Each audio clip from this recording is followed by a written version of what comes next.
Hello guys, welcome to my channel. একটা নতুন ব্লগে নতুন গল্পের সমাজে সবাইকে স্বাগতম। আজকের বিশ্বকর্মা পুজো, তো প্রতি বছরের মতো এই বছরেও আমার নিজের কাঁধে একটা বড় দায়িত্ব ছিল বিশ্বকর্মা পুজোর সমস্ত কিছু একা হাতে গোছানো, একা হাতে কেনা টেনা, কোম্পানির বা যেখানে কাজ করি সেখানের। তো নিজেই কিনে টিনে এনে ফুল টুল এনে এখানে সাজিয়েছি। আর বিশ্বকর্মা ঠাকুরের আমাদের মূর্তি না, একটা ফটো পুজো হয় এবং গণেশ লক্ষ্মী পুজো হয়। আর এদিকে মেশিনপত্র ঝাড়পোছ করে পুরো রং ঝং করে একদম চাকাচাক করা হয়েছে, সাজানো গোছানো কমপ্লিট। খালি ঠাকুরমশাই এসে পুজোয় বসবে আর পুজোটা করবে।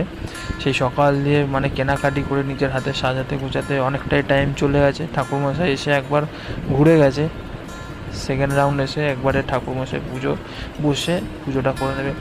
তো ঠাকুরমশাই অনেকক্ষণ পর এসে পুজোয় বসেছেন। আর এখন হোম পর্ব চলছে, মানে লাস্টের দিকে পুজো।